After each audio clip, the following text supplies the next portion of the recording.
Hello, hello. Welcome back to another episode of Boss Up and Glow Up with Lexi Sample. I'm your host, and if you have been here for a while, you already know that we talk about mental health, wellness, and how to just be the best possible version of yourself that you can possibly be. This is a safe space for you guys to tune into and listen to, and we can talk about all of our problems and our lives together because what we're doing here is just leveling the fuck up. And today I have to talk about something that I think a lot of people do unintentionally because, especially when you're an adult trying to make friends, it's kind of hard to not tell people certain things because you're just getting to know somebody. But I want to tell you to stop telling people everything. A lot of people feel embarrassed about this. And honestly, a lot of people don't realize that they're doing this until the conversation is over. And we're talking about oversharing. And I feel like I am a huge oversharer, and sometimes it does bite me in the ass because I'm an open book. I feel like I have nothing to hide, but sometimes oversharing can just really bite you in the ass because not everyone has the best intentions, okay? And I'm not talking about not just being open, not just being vulnerable, not just being honest. I am talking about the kind of oversharing where you may walk away from the conversation and your stomach drops, or you have a pit in your stomach because you realize you just told somebody way too much. You told them something personal, something deep, something sensitive, and something honestly they didn't need to earn access to. And then later, you're sitting there thinking, why the fuck did I say that? Why did I tell them that? Now I feel exposed. Why do I suddenly feel embarrassed? And if you ever had that moment, this episode is for you. And I wanted to do this episode because I really think people confuse oversharing with authenticity now. And I think that people have started to believe that if they're constantly open, constantly talking, constantly revealing every little detail, every emotion, every trauma, every relationship problem, every thought in their head, and that somehow makes them more real, more relatable, more evolved, more even emotionally intelligent. But I actually think the opposite can be true. Because being authentic doesn't mean everyone gets full access to you. Being honest doesn't mean you have to tell everyone every detail about your life. Being emotionally aware doesn't mean emotionally unfiltered. And being vulnerable doesn't mean being available for public consumption. And that's a lesson I think a lot of people have to learn the hard way. Because there is a difference between connection and exposure. There's a difference between healthy vulnerability and trauma dumping. There is a difference between being open and having no boundaries. And I think what makes this topic so important is that oversharing is usually not random. There's psychology behind it. Like everything we talk about, I always find the psychology behind it. There's emotion behind it. There's usually a little insecurity behind it too, maybe anxiety behind it, or loneliness behind it, or people pleasing behind it, and maybe even a history of not having boundaries modeled for you at all. So, this is not going to be one of those episodes where I just sit here and shame people for being emotional. That's not what this is. I want to really talk about what is underneath the oversharing. I want to talk about why people do it. I want to talk about why it can backfire. And I want to talk about why it leaves you feeling exposed. And I want to talk about how to stop doing it without becoming too guarded or fake. Because the goal is not to become super closed off. The goal is to become discerning. The goal is not to shut down. The goal is to know that your story is valuable, your experiences are valuable, your emotions are valid. But that doesn't mean every single person deserves access to them. And that's where people get it twisted. A lot of people do not have a vulnerability problem, they have a discernment problem. And what I mean by that is they don't struggle because they feel too much. They struggle because they share too quickly with the wrong people in the wrong spaces, hoping it'll create closeness. And then they feel hurt when it doesn't. So if you're somebody who has ever told a coworker too much, told a man too much too fast, told a new friend too much too soon, posted something deeply personal online and regretted it later, or walked away from a conversation cringing at yourself, I need you to stay with me for this episode because I really think this is going to help. And I also think this topic especially matters for women. I mean, it's for everybody, but women especially because I think a lot of women are socialized to be emotionally available, emotionally giving, emotionally legible all the time. We are expected to explain ourselves, soften ourselves, open ourselves up, make other people comfortable, prove we're trustworthy by being transparent, prove we're nice by being open. And sometimes that conditioning turns into giving people access to you that they never earned. You don't need to be fully accessible to be lovable. You don't need to explain yourself to be understood. You don't need to tell everyone everything to be real. Sometimes the most emotionally mature thing you can do is pause and say, you know what? This person has not earned that part of my story yet. And you know what? If that sounds harsh, it's only because we have normalized having no boundaries. So we need to really get into it and like what oversharing actually is, why people do it, the psychology of why it feels good in the moment, but horrible later. Why some people overshare because of anxiety, why some people overshare because of people pleasing, why some people overshare because they think trauma is the fastest route to intimacy, why some people overshare online because they're desperate to feel seen, and how to build healthier emotional boundaries so you can still be warm, open, loving, vulnerable, and deep without feeling like you are constantly handing pieces of yourself to people who do not know how to hold them. Because that's what this really is all about. Not everyone knows how to hold your story. And just because someone is willing to listen doesn't mean they are safe enough to hear it. That right there is the part a lot of people need to hear. So let's dig deeper.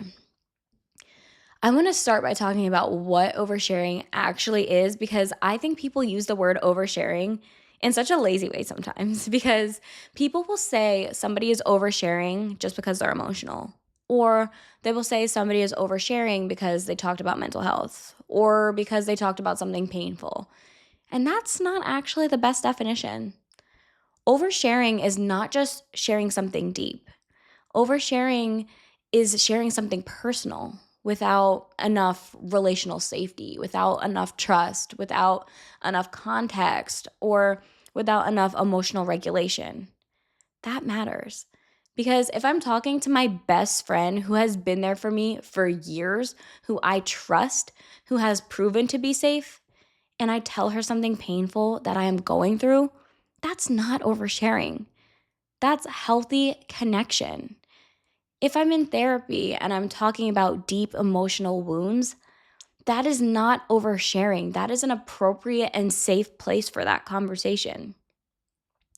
If I'm opening up to my partner after trust has already been built, that's not oversharing either. That's intimacy. Oversharing is when the level of disclosure is too much for the level of the relationship. That's the problem. It's not always about what was said. A lot of times it's about where, when, and who it was said to. You can tell the right story to the wrong person, and it just becomes self betrayal. You can tell the truth in the wrong environment, and it becomes exposure instead of connection. You can be emotionally honest with someone who has not earned your honesty and end up feeling raw and stupid and embarrassed afterward. Not because your truth was shameful, but because that truth should have been protected just a little bit better. And honestly, I think a lot of people miss that. They think the regret means, oh, I shouldn't have feelings like that. I shouldn't have gone through that. I shouldn't have said that because it's too much. No. A lot of the time, the regret is not because what you said was wrong. It's because you said it in a place that was not safe enough for it. That's a completely different issue. And I think oversharing kind of happens on a spectrum. Sometimes it's mild. Maybe you're nervous and you tell the Uber driver your entire dating history.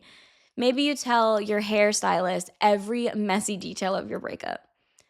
Maybe you tell a worker some things about your mental state that really didn't need to become a workplace conversation. And sometimes it can be a lot bigger than that. Sometimes it looks like giving someone access to your deepest insecurities very early because you want closeness kind of fast. Sometimes it looks like revealing your trauma to people who have done nothing to prove that they can hold on to it safely.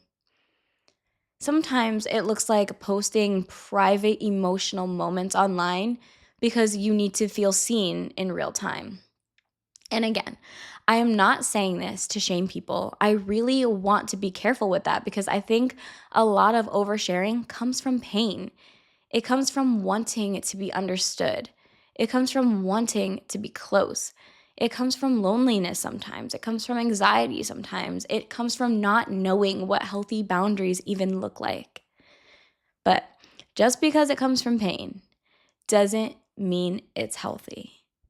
And one of the biggest signs that something was oversharing is how you feel after. Healthy vulnerability usually leaves you feeling connected, grounded, clear, and seen. Oversharing, though, often leaves you feeling exposed, shaky, embarrassed, and uncomfortable. Healthy vulnerability feels like relief with safety. Oversharing feels like relief, but followed by a little regret. And that's a big ass difference. And I think a lot of people hear that you're allowed to be private. Privacy isn't dishonesty. Privacy is not being fake. Privacy is not being secretive. Privacy is discernment. Privacy is self respect. Privacy is saying, I know my story matters, which is exactly why I'm not handing it to everybody. That's maturity. And honestly, I think some people have never even considered that because they were raised in environments where everything was everybody's business. There were no boundaries, no emotional privacy, no respect for people's inner peace, no modeling of what it looks like to say, this is kind of personal and I don't want to share it with you right now. And if that's you, if you never saw emotional boundaries modeled, it makes sense that you might overshare now. You were never taught that some things can be true, painful, important, and still private. That is such a big lesson because everything that is true doesn't need to be public. Everything that hurts doesn't need an audience. Everything you are processing doesn't need immediate verbal release to the nearest available person. Sometimes it needs containment. Sometimes it needs reflection, a prayer, a journal, or a therapist. Sometimes it just needs one trusted friend, not a room full of people, not social media, not some man you met 2 weeks ago. And learning that will save you a lot of emotional hangovers. Now, let's get into the psychology behind this because this is the part that matters so much to me because oversharing isn't usually just because somebody is careless. There's usually a deeper reasoning behind it, and there's usually more than one. And one of the biggest reasons is anxiety. Anxiety makes people talk. Have you ever seen someone who's very anxious and they just ramble jamble? When you're anxious, silence can feel unbearable. You want to fill the space. You want to manage the tension. You want to make sure the other person likes you, understands you, gets you. So you just start yapping away. And when you're talking from anxiety, you're not always filtering properly. You're not asking yourself, does this person need this information? Is this appropriate right now? Has this person earned this? You are just trying to relieve internal discomfort. That is why people leave conversations and replay them in their head. They were speaking to manage anxiety, not speaking from grounded intention. And another huge reason is people pleasing. A lot of people learned that openness makes them more likable. They learn that if they're transparent, warm, easy to read, and emotionally available, people feel more comfortable around them. And that can be true to an extent, but people pleasers often take that a little too far without realizing it. They start using self disclosure in a way to earn closeness. They think, oh, if I tell them something personal, they'll trust me. If I tell them something vulnerable, they'll feel closer to me. If I explain myself fully, they'll understand me. If I make myself emotionally available, they'll stay. And that's such a painful pattern because what you are really doing is trying to secure connection through overexposure. And the sad part is, it often backfires because the real connection is not built by spilling your life story all at once. Real connection is built through consistency, mutual respect, time, safety, and reciprocity. You cannot speed run intimacy by bleeding emotionally in front of somebody. That's not connection, that's exposure. And another reason why people may overshare is loneliness. Loneliness makes people hungry for depth. It makes them want to feel known fast. It makes them want to bypass the surface and get right to the heart of things because the surface level interaction feels empty when you are starving emotionally. So, what happens is somebody gives you a little bit of attention, a little warmth, a little eye contact, a little emotional availability, and suddenly your nervous system goes, finally, someone's safe. Let me pour. But attention is not the same as safety. Listening is not the same as trustworthiness. Warmth is not the same as capacity. And that is a lesson a lot of people learn after they've already shared too much. Another major reason is a lack of boundaries in childhood. If you grew up in a home where everyone dumped on each other, where adults told children grown people problems, where emotions had no container, where privacy was not respected, where you were expected to be emotionally available to everybody all the time, and then of course, boundaries might feel unnatural to you now. If no one taught you that there are levels to trust, levels to disclosure, levels to intimacy, then you may genuinely not know where that line is. And this is where I want to become compassionate because some people genuinely are not trying to be messy or attention seeking. They do not know what emotional containment looks like. They do not know how to sit with a feeling without immediately discharging it through conversation. Another reason people overshare is the desire for validation. Sometimes people don't actually want advice. They just want someone to say, oh, you're not crazy. That was hurtful. That was really unfair. You're not overreacting. And you make sense. And because people want that reassurance so badly, they will tell their story over and over to whoever the fuck will listen. And the problem is that when your nervous system starts depending on outside validation to settle, you become more likely to overshare. Because you're not sharing from groundness, you're sharing from urgency. You need somebody to reflect your reality back to you so you can feel okay. And again, I get it. I really do. But it can become a trap because the more dysregulated you are, the more likely you are to tell the wrong people the most personal things. And let's talk about trauma for a second. A lot of people connect through trauma because that is the only kind of intimacy they know. They're used to chaos, pain, rescuing, confession, crisis, emotional dysregulation. Then calm paced connection can feel kind of scary and unfamiliar. It feels a little weird. It can feel boring. It can feel fake. So instead, you go deeply immediately. You skip the whole trust building process. You skip slowness. You skip discernment and you go straight into your wounds because that feels like closeness. But trauma intensity is not intimacy. And let me say that again because it is so important to remember. Trauma intensity is not intimacy. Just because someone knows your pain doesn't mean they know you. Just because someone heard your hardest story doesn't mean they earned a seat in your life. Just because the conversation got deep doesn't mean the relationship got deep. That right there is where so many people confuse emotional exposure with emotional connection. And of course, we have social media, which has made all of this worse. Because now people get rewarded for disclosure. You get views for being raw. You get comments for being vulnerable. You get attention for being messy in public. You get validation instantly. People tell you how brave you are, how real you are, how relatable you are. And I'm not saying people should never share online, but I do think social media has blurred the line between expression and exposure. Some things are still too fresh to post. Some things are still too sacred to post. Some things are being shared before they can even be processed. And that is where people get hurt. Because once something private becomes public, you don't get to control how people hold it. And everybody is not holding you with care.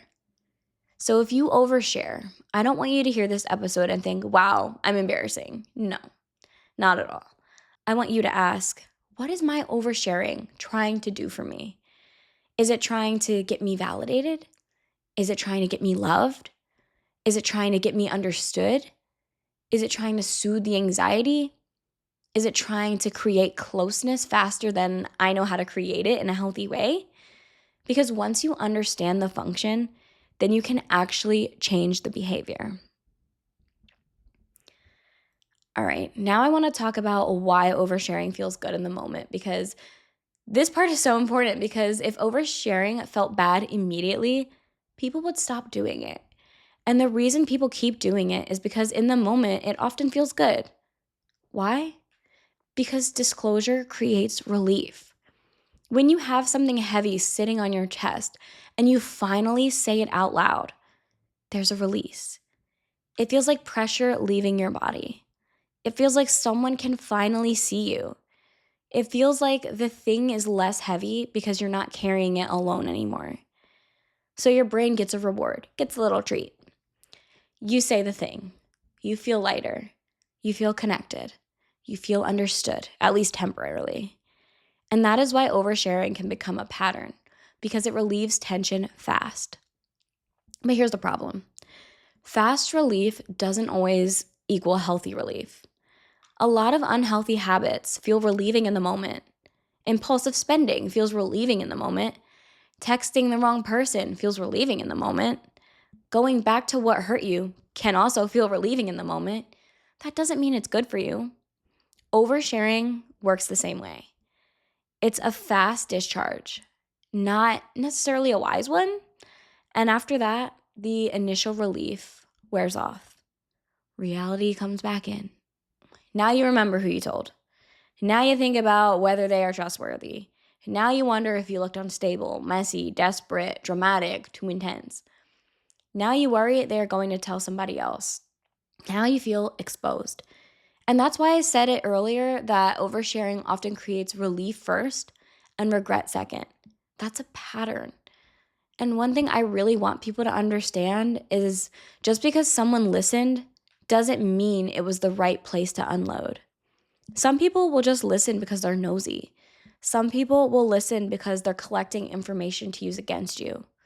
Some people will listen because they enjoy feeling needed. Some people will listen just because they're polite. That doesn't mean that they're safe. And that's a huge difference. A safe person doesn't just listen. A safe person honors. A safe person protects. A safe person has discretion. A safe person doesn't use your pain to feel superior, entertained, or powerful, or use it against you. So if you are somebody who tends to confuse being heard with being held, this is your reminder that those are not the same. Being heard is easy. Being held is rare. And your story deserves to be held well. All right, let's get into the consequences, y'all, because I think this is where people really start to understand why boundaries matter, is because things backfire. First, oversharing can make you feel deeply unsafe with yourself. And what do I mean by that? When you repeatedly betray your own privacy, you stop trusting yourself. You start feeling like you cannot rely on yourself to protect you. You start getting anxious in social settings because you know that there's a chance you're going to say too much again. So now, not only are you embarrassed after conversations, you are actually becoming hyper aware of yourself before the conversation even happens. That's exhausting. Second, oversharing can attract the wrong people. People with poor intentions love people with poor boundaries. And I need you to hear this. People who gossip, manipulate, use information, and exploit emotional access are drawn to people who disclose too quickly. Why? Because it makes their job easy. If you tell someone everything up front, they don't have to earn anything. They get instant access. And some people will absolutely take advantage of that. That doesn't mean you should become paranoid, but it does mean you need to be careful. Third, oversharing can create false intimacy. And this one is huge in dating and friendships. You have one deep conversation. You talk about trauma, exes, abandonment, family wounds, attachment styles, attachment issues, all of it. And suddenly, you feel so close to this person. But are you close? Or did you just get emotionally naked in front of each other? Because those things are not the same. Closeness is built. Exposure is immediate. And a lot of people bond quickly through confession and think that means trust has been established. But trust is not established in one deep conversation. Trust is established through patterns. How do they handle your vulnerability over time? Do they respect your no? Do they stay consistent? Do they have integrity? Do they show up? Do they protect what you shared? That is what tells you if someone is safe, not how emotional one conversation felt. Fourth, oversharing can impact how people perceive you. And I know people don't like hearing this because they want to believe everyone should just accept raw honesty all the time. But perception matters. If you constantly disclose highly personal things in inappropriate settings, some people are going to experience that as a lack of self-awareness, a lack of boundaries, or emotional instability. Now, is it always fair? No, but it's real. And I think a part of emotional intelligence is understanding that not every environment is the place for your innermost world. Your coworker is not your therapist. The internet is not your inner circle. The guy you just met on Hinge is not your emotional vault. Your acquaintances do not need the unedited director's cut of your life. And that's not being fake. That's wisdom. And fifth, lastly, oversharing can leave you with what I call an emotional hangover. That feeling afterward where you physically cringe, your chest feels weird, you replay conversations, you feel overexposed, and you just want to crawl out of your own skin. You know how you feel when you have a night out and you have anxiety? This is the same feeling. And that feeling matters. Don't ignore it. That feeling is data. It is your mind and body telling you that that was too much for this context. And instead of shaming yourself, use that information, learn from it. Ask yourself, what was I needing in that moment? Why did I reach for that level of disclosure? What would have protected me better? And that's how you grow. So, what does healthy vulnerability actually look like? Healthy vulnerability is paced. It's mutual. It's earned. It's not intentional. It is not panic sharing because you can't tolerate silence. It's not trauma dumping because depth makes you feel important. It's not unloading on whatever is nearby because your emotions feel too big to hold.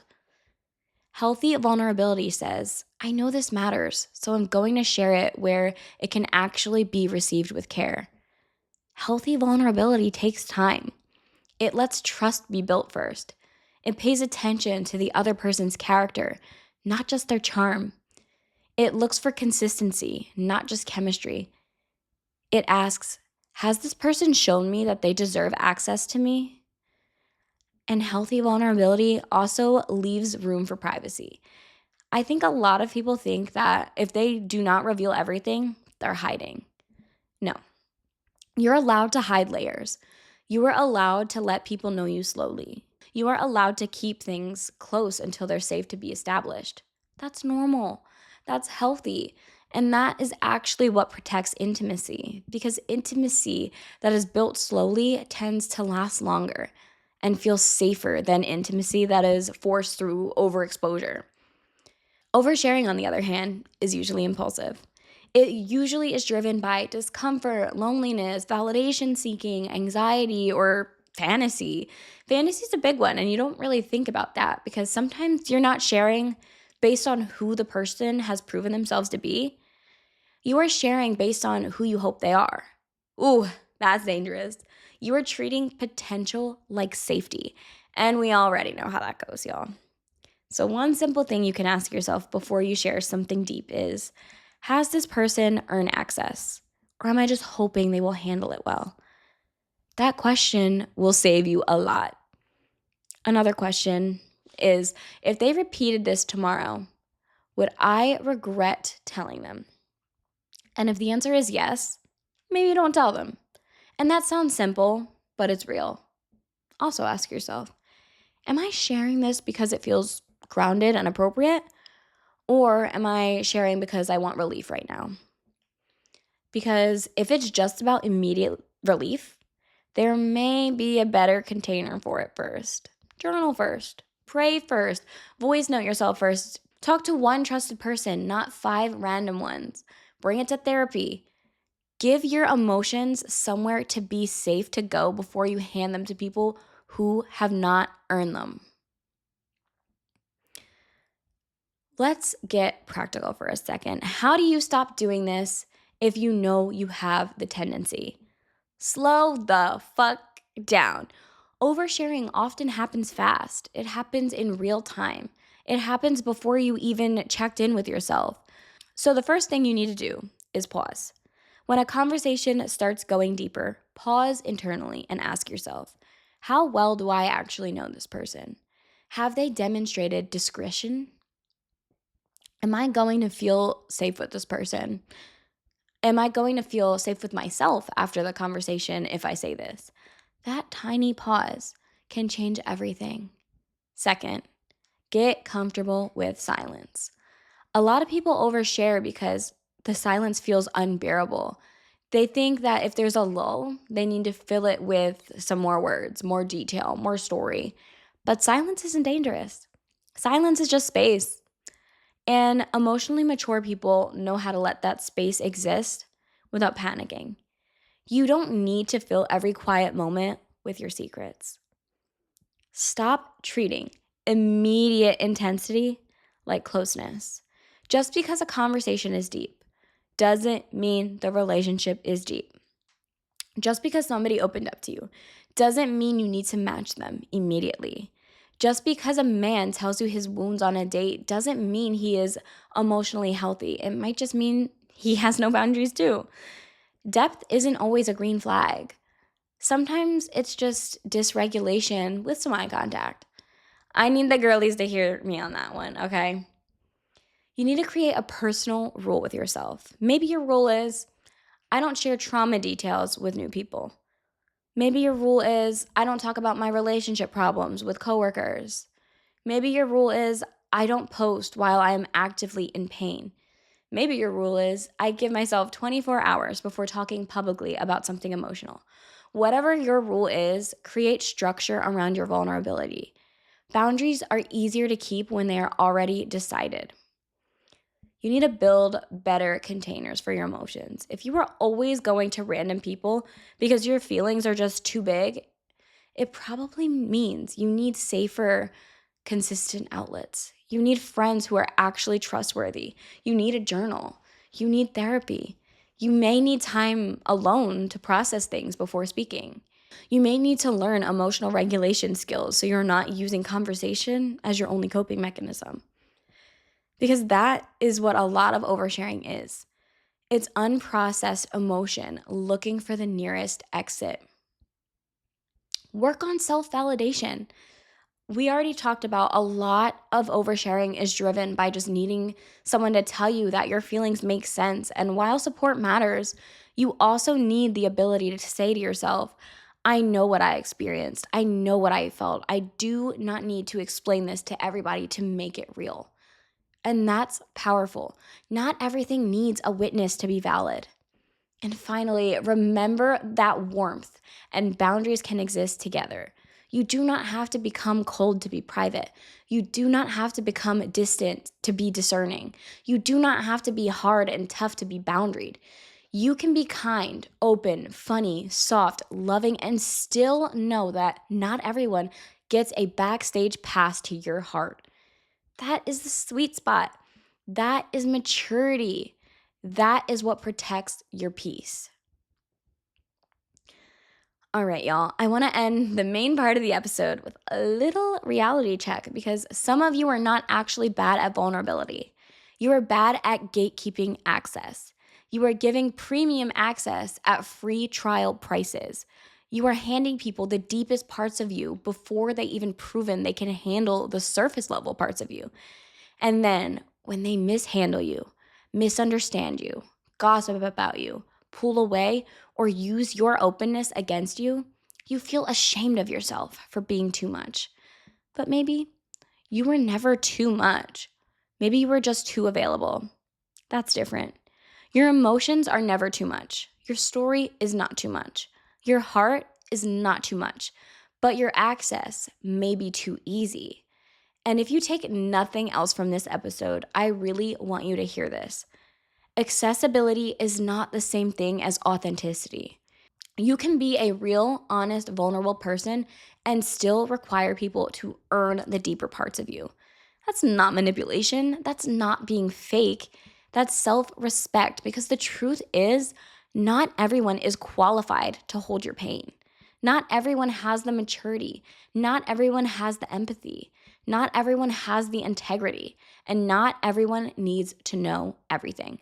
Some people just need the polite version of you. Some people just need the surface level version of you. Some people just need the warm but boundaried version of you. And some people never get full access. And that's okay. That's healthy and that's wise. And honestly, I think a lot of healing is realizing that you do not owe everybody your inner world. You do not owe everybody your explanations. You don't owe everybody your backstory. You don't owe everybody the vulnerable version of you just because they asked, just because they listened, or just because they seemed nice and open and welcoming. People earn access through consistency, not curiosity. They're just being nosy. And once you get that, I think your relationships start changing. You stop feeling exposed all the time. You stop feeling weird after conversations. You stop making yourself emotionally available to people who have done nothing to deserve it. You become safer with yourself. And that's so huge, you guys, because being safe with yourself means knowing that you are not going to keep volunteering yourself for emotional mishandling. That is peace. So if this episode hit home for you, I just want to remind you that you are not embarrassing for having feelings. You are not weak for wanting to be known. You are not dramatic for craving connection. You're a human. But part of growth is learning that your humanity needs boundaries. Your softness needs protection. Your story needs discernment. And your heart needs better gatekeeping. You do not have to tell everyone everything. You do not need to explain your whole life to be understood. You do not have to hand people your wounds to prove you're real. Some parts of your life are sacred. Some parts of you should be shared slowly. Some parts of you only belong in trusted hands. And protecting those parts of you is not being closed off. It's you finally respecting yourself enough to realize that access to you should be earned, not assumed. I want to thank you guys so much for tuning into today's episode of Boss Up and Glow Up. If this episode resonated with you, send it to the friend who tells everybody everything, or honestly, maybe just send it to yourself as a little reminder before your next oversharing moment. Thank you so much. I hope this helped you a little bit and taught you a little bit something about oversharing, and I will see you next week.